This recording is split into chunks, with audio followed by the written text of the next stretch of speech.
The order to never die. December 26, 1944. Lubang Island, the Philippines.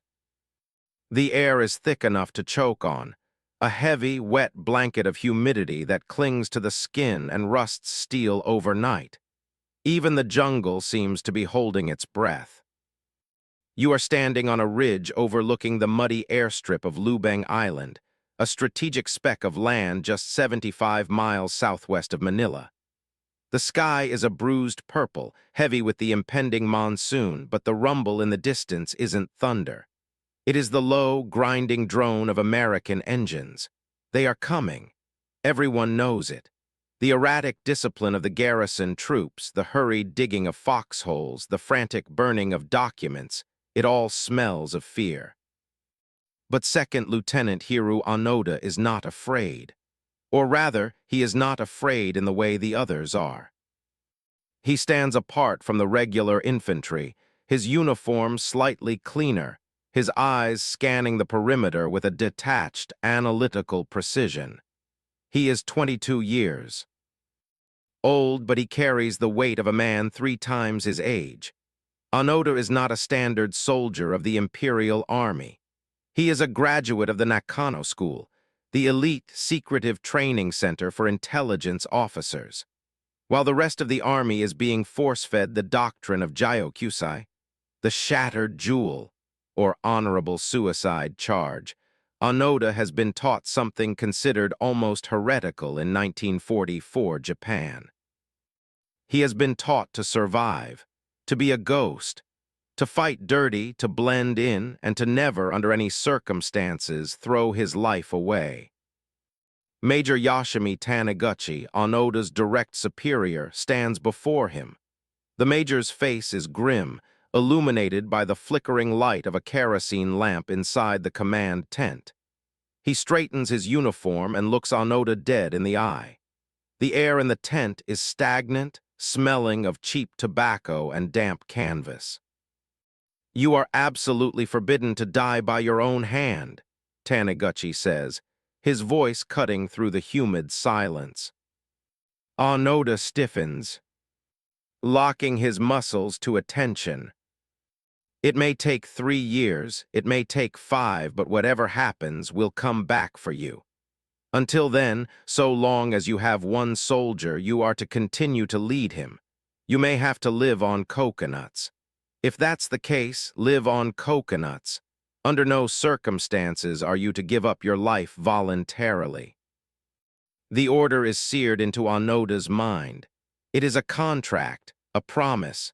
It overrides the emperor, the code of Bushido, and common sense. We will come back for you. February 28, 1945. The promise is put to the test.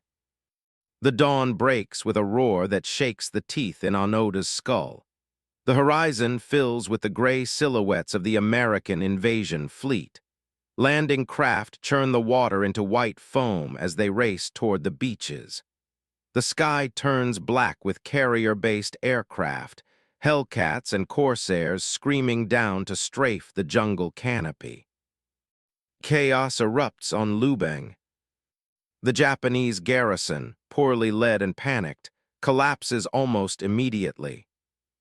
Officers who had pledged to fight to the death are crying out conflicting orders. The airstrip Onoda was supposed to destroy is left largely intact. The pier is not blown. The defense crumbles into a rout. Onoda tries to rally the men, shouting over the deafening percussion of naval artillery pounding the coast, but the chain of command has disintegrated. He watches as squads of Japanese soldiers initiate banzai charges, running headlong into the murderous traverse of American machine gun fire. It is a waste, a glorious, bloody, stupid waste. Remembering his training and remembering Taniguchi's order, Onoda turns his back on the beach.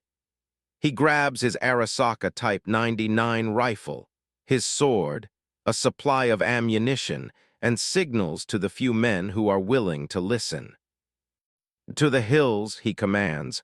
"We fight from the inside." He slips into the dense, green embrace of the jungle.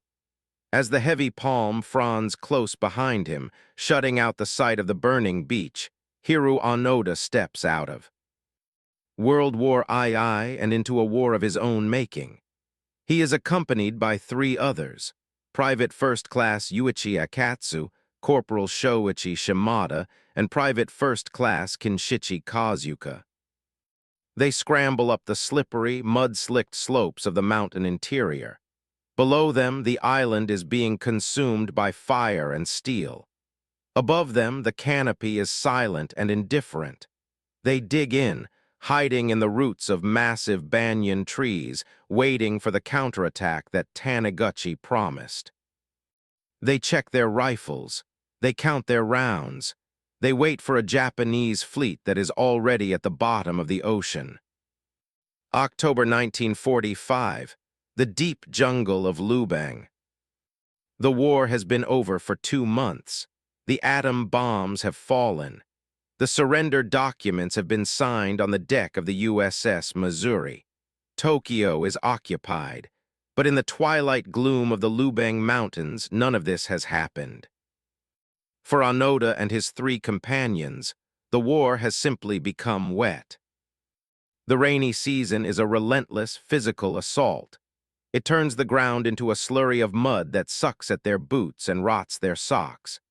They are constantly moving, sleeping in makeshift bashes, shelters woven from palm leaves and vines, never staying in one spot for more than a few nights. They live like hunted animals, surviving on stolen bananas, coconuts, and the occasional cow they manage to shoot and butcher in silence. On this particular morning, the group is moving down a narrow trail near the edge of a village. They are ragged. Their uniforms are beginning to fray, patches of skin showing through torn fabric, darkened by grime and sweat. Private Akatsu, the youngest and weakest of the group, stumbles. "Lieutenant," he whispers, pointing a shaking finger toward a clearing. There, lying stark white against the dark mud, is a piece of paper. Onoda signals a halt. He creeps forward, his Arasaka rifle shouldered, scanning the tree line for an ambush. Nothing moves but the wind in the Kagan grass. He snatches the paper and retreats back into the shadows. The four men huddle around the document. It is a leaflet. The Japanese characters are clear, printed in a font that looks official. The war ended on August 15. Come down from the mountains. Shimada looks at Onoda, his eyes wide, hope flickering dangerously behind them. August? That was 2 months ago. Could it be true? Onoda stares at the paper. He doesn't read it like a soldier. He reads it like an intelligence officer. He analyzes the syntax, the phrasing, the quality of the paper. Think, Onoda snaps, his voice low and hard. If the war ended, why are we still seeing American planes? Why did we hear gunfire last week? If Japan had lost, we would be dead. He crumples the paper in his fist. It's a ruse. The Americans are tired of hunting us in the mud.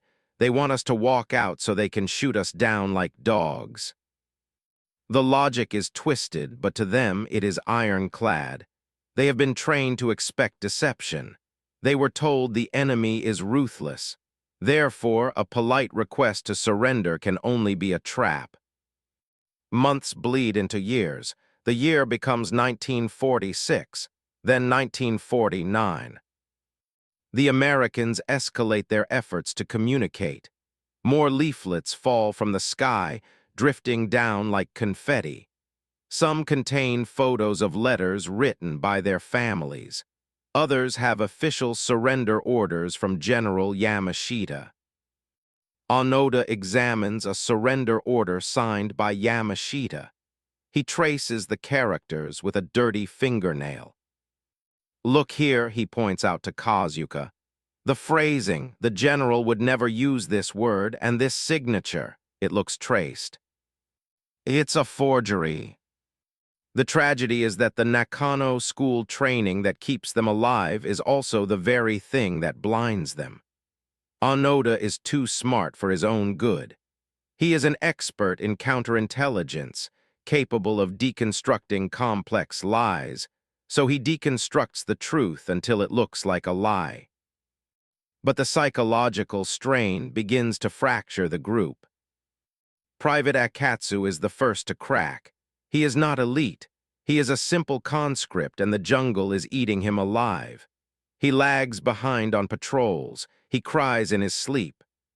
Onoda catches him staring blankly at the lights of the villages below, where life seems to be going on, lights, music, the smell of cooking fires. One night in September 1949, during a storm that batters their shelter, Onoda wakes up. The spot next to him is cold. "Akatsu," he hisses. Silence. Onoda grabs his rifle and crawls out into the rain. He finds footprints leading away from their camp down the mountain. Akatsu has deserted. Panic sets in. He will. "Talk," Kazuka says, gripping his weapon. "He will tell the Americans where we are." "We move," Onoda commands. "Now, immediately." They abandon their camp, fleeing deeper into the interior, further away from humanity. They assume Akatsu has been captured and tortured into revealing their position. They assume a crackdown is coming. In reality, Akatsu surrenders to the Philippine police. He tells them of 3 other soldiers still hiding, still fighting a war that everyone else has forgotten. But Onoda doesn't know this. As the 1950s dawn, he tightens his belt, cleans his rifle, and prepares for the next battle. The Ghost War has truly begun. May 7, 1954, Gaunton Beach. The jungle has aged them. Their uniforms are now patchwork quilts of stolen fabric and rough hemp, stitched together with painstaking care. Their boots are rotting leather held together by sheer will. But their rifles, the Arasakas, are pristine. The wood is polished, the barrels oiled. Onoda, Kazuka, and Shimada are moving toward the beach. They are not merely hiding. They are on patrol. In their minds, the island is occupied territory, and the local farmers are enemy collaborators providing logistics to the Americans. To disrupt the enemy, they must destroy supplies. They emerge from the tree line to ambush a group of fishermen, intending to seize their catch. But the enemy is ready. A crack of gunfire splits the humid air. It isn't the slow, heavy report of a hunting rifle. It is the rapid, sharp snap of a semi-automatic carbine. The Philippine Constabulary, the police force tasked with hunting down these bandits, has laid a trap. Contact right. Flank, Onoda screams, diving behind a cluster of rocks. Shimada is too slow. He is caught in the open sand. A bullet strikes him, spinning him around. He falls, his blood immediately soaking into the white Gaunton sand. Onoda and Kazuka provide covering fire, their bolt-action rifles cycling rhythmically, forcing the police back just enough to drag Shimada's body into the brush. But it is too late. The corporal, the man who had kept their spirits up with his optimism, is gone. They bury him deep in the jungle, saluting a grave marked only by a pile of stones. Now there are 2. October 19th, 1972. 18 years vanish into the canopy. 18 years of rain. 18 years of stealing bananas, killing cows, and listening to the transistor radio they stole from a farmhouse. They hear reports of the Tokyo Olympics, of bullet trains, of a booming Japanese economy. They dismiss it all. It is obviously elaborate American propaganda designed to lure them out. Japan is a warrior nation. It would never build bullet trains while losing a war. Onoda and Kazuka operate as a single organism. They don't need to speak to communicate. A glance, a hand signal, a shift in posture is enough. They are now 50 years old. Their hair is graying. Their skin is leathery and scarred, but they are harder than they have ever been. On this evening, they descend near the village of Tillich. Their mission, burn the rice harvest. The enemy must be denied food. The sun is setting, casting long, bruised shadows across the rice paddies. Onoda strikes a match and tosses it onto a drying stack of rice stalks. Flames lick upward, bright orange against the darkening green. Move to the next pile, Onoda orders, scanning the perimeter. Kazuka moves. He is a silhouette against the firelight. Suddenly a voice shouts in Tagalog. Then the roar of a Mauser rifle. Kazuka jerks violently. It looks as if he has been punched in the chest by an invisible giant.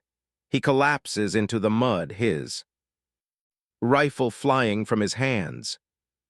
Onoda spins, shouldering his weapon. He fires 2 rounds at the police muzzle flashes in the tree line, cycling the bolt with a speed born of 3 decades of practice. He sprints to Kazuka. Akenshichi. Kazuka is lying on his back. His eyes are open, staring at the smoke drifting across the first stars. A neat, dark hole is centered in his chest. He groans once, a terrible, gurgling sound, and then exhales. The silence that follows is heavier than the gunfire. Bullets kick up mud around Onoda's feet. He has no choice. He grabs Kazuka's rifle, always save the weapon, and scrambles back into the dark labyrinth of the jungle. He runs until his lungs burn, until the shouts of the police fade into the hum of the cicadas. He collapses against the root of a banyan tree, the second rifle clutched in his hand. For the first time since 1945, Hiroo Onoda is truly alone. The silence of the jungle is deafening. There is no one to watch his back while he sleeps. No one to debate strategy with. No one to confirm his reality. The last thread connecting him to the world of men has been severed. He is a singular point of resistance in a world that has moved on without him. He checks the action of Kazuka's rifle. He cleans it. He waits. February 20th, 1974. The Lubang interior. The man walking through the jungle does not move like a soldier. He steps heavily on dried leaves. He hums to himself. He wears a t-shirt, baggy trousers, and cheap wool socks. His name is Norio Suzuki. He is a 24-year-old college dropout and self-proclaimed adventurer from Japan. He has traveled to the Philippines with a list of 3 things he intends to find before he dies. Lieutenant Onoda, a panda, and the abominable snowman in that order. To the locals, he is a fool with a death wish. To Hiroo Onoda, watching from the dense cover of a bamboo thicket, he is an anomaly. Onoda observes the intruder through the sights of his Type 99. This boy, for he looks like a boy, has pitched a bright, conspicuous tent right in the open. He is cooking rice. He is defenseless. Onoda's finger tightens on the trigger. In the last 30 years, he has killed or wounded dozens of people who encroached on his territory. One more casualty means nothing, but curiosity stays his hand. This intruder is Japanese. He can hear him muttering in the mother tongue. As dusk settles, Onoda makes his move.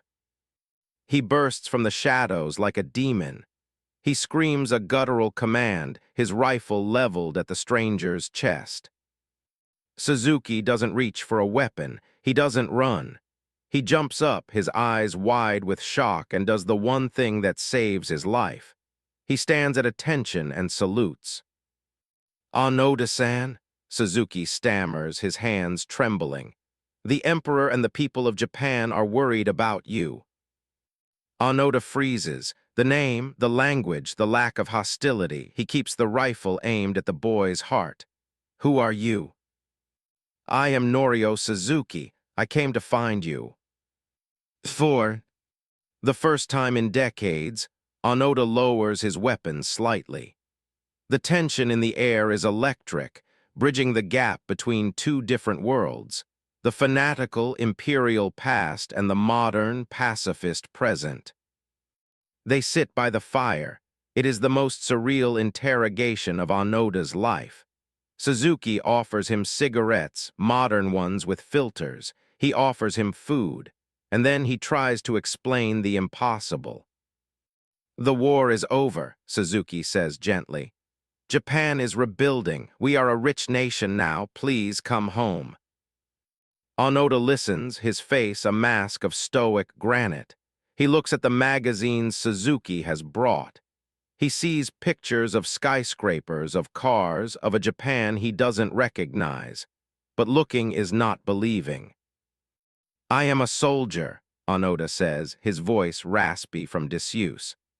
I received orders in 1944. I was told to stay until I was relieved.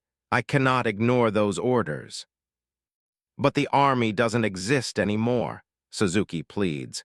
Your superiors are dead or civilians. It does not matter, Onoda replies. He stares into the fire, the flames reflecting in eyes that have seen too much darkness. A soldier does not quit because he is tired. A soldier does not quit because the enemy tells him to. I will not surrender to you. I will not surrender to the police. I will only surrender to my commanding officer. Suzuki realizes the depth of the indoctrination. Logic will not work here. Only ritual can break the spell. Major Taniguchi, Suzuki says. If I find Major Taniguchi, if I bring him here and he orders you to stop, will you come down? Onoda considers this. He thinks of the man who stood in the tent 30 years ago and promised to return. Yes, Onoda says. If the major orders it, I will lay down my rifle. The next morning, Suzuki packs his gear. He leaves behind food and supplies, but he takes with him a photograph, a picture of himself and the phantom soldier of Lubang. He heads back to civilization with a mission that sounds like madness. Find a man who hasn't been an officer for 30 years, and bring him to the jungle to end World War II. Onoda watches him leave. He retreats back into the shadows, checking his rifle one more time. He will wait. But this time, for the first time, he allows himself to hope that the waiting might end. March 9, 1974, Wakayama Point, Lubang Island. The meeting point is a clearing bathed in the harsh, white light of the tropical afternoon. The heat rises in shimmering waves from the ground. Hiroo Onoda waits in the brush. He is invisible, a part of the foliage. He has checked the area for snipers 3 times. He has an escape route planned. He is taking no chances. Then he sees them. 2 figures emerge into the clearing. One is the young adventurer, Suzuki, looking anxious. The other is an older man. He walks with a slight stoop, his hair thinning, his face lined with the passage of 3 decades. He is wearing a uniform that doesn't quite fit, trousers a little too loose, a cap pulled low. It is Major Yoshimi Taniguchi. The man who was once a razor-sharp commander is now a bookseller from quiet Japan, dragged back to a jungle he thought he'd left forever. Onoda's heart hammers against his ribs, but his face remains stone. He steps out of the jungle. He is wearing his uniform, the one he has patched and preserved for 29 years. It is ragged but clean. His sword hangs at his hip. His Arasaka rifle is held at the perfect angle. He marches toward the 2 men, his boots crunching on the dry grass. He stops 3 paces in front of the major. He snaps his heels together and salutes. The motion is crisp, mechanical, perfect. "Lieutenant Onoda reporting for duty, sir," he barks. His voice is loud, cracking with a ferocity that startles the birds in the trees. "Awaiting orders." Taniguchi looks at the man before him, this ghost from a dead empire. The major's hand trembles slightly as he unfolds a piece of paper. It is the official order from the Imperial General. "Headquarters. Command to Special Squad, Lubang District," Taniguchi reads, his voice wavering. In accordance with the Imperial Command, the 14th Area Army has ceased all combat activity. The military duties of the Special Squad in charge of secret warfare are relieved immediately. The words hang in the hot air. Ceased all combat activity, relieved immediately. Onoda stands rigid. He processes the words, but they don't make sense. If the army ceased combat, when did it cease? "Sir," Onoda asks, his voice barely a whisper, "when did the war end?" Taniguchi lowers the paper. He looks at Onoda with profound pity. 1945. It ended in 1945. The silence that follows is absolute. Onoda does not scream. He does not fall to his knees. He stands there the perfect soldier while his entire universe collapses inward. The 30 years of vigilance. The hunger, the rain, the death of Shimada, the hole in Kazuka's chest, the farmers he killed. For nothing, it was all for nothing. Slowly, painfully, the soldier takes over the man one last time. Ritual is the only thing holding him together. Onoda unshoulders his rifle. He works the bolt, ejecting the chambered round. It pings onto the ground, a sound of finality. He empties the magazine. He places the rifle on the ground. Next, he unbuckles his sword belt and lays it atop the weapon. Finally, he reaches into his pack and pulls out his ammunition, over 500 rounds of perfectly preserved 7.7 cartridges, and stacks them neatly. He stands up, lighter than he has been in decades, and simultaneously crushed by an invisible weight.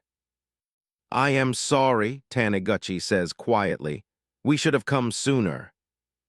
Onoda looks at the jungle one last time. The trees that had been his home, his fortress, and his prison. The war is over. The ghost of Lubang is dead. 2 days later, Onoda walks out of the jungle to formally surrender to the Philippine Air Force commander. He hands over his sword, bowing deeply. He expects to be executed for his crimes against the locals. Instead, President Ferdinand Marcos pardons him, citing the circumstances of war. As the C-47 transport plane lifts off the runway, banking over the island, Onoda looks out the window. He sees the mountains where he wasted his youth. He sees the beaches where the invasion happened. He leans back in the seat, the roar of the engines drowning out the silence in his head. He is going home to a Japan of neon lights and bullet trains, a stranger in his own land. The war is finally over, but for Hiroo Onoda, the peace will be the hardest battle of all.